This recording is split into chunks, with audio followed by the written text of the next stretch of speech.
Hey kids, today we have an amazing story to share with you. The story of a real hero, a policeman who inspired hope and trust. In a world where the image of police is often misunderstood, where fear sometimes replaces respect, there comes one man, Willie.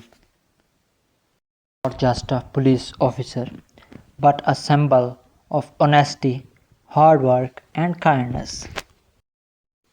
In the UK, where people of once hesitated to trust, Willie stepped forward with a smile, a helping hand, and a heart full of duty.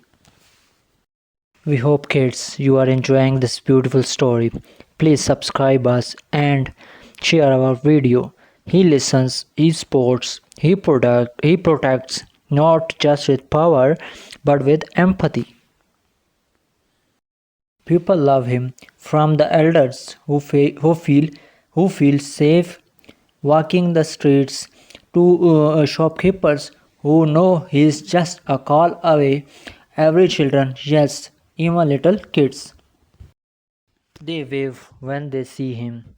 They draw pictures of him in school, and they proudly say, "I want to be officer like Willie."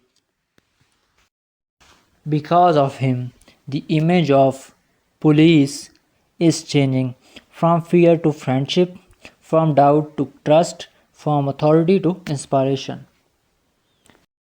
Willie is not just patrolling the streets, he is patrolling hearts, building bridges, making a difference. And because of one good man, many young boys and girls are dreaming bigger. They want to join the force, not to punish, but to protect, to help, to serve. Everyone salutes Willie, not just for his uniform, but for the man inside it.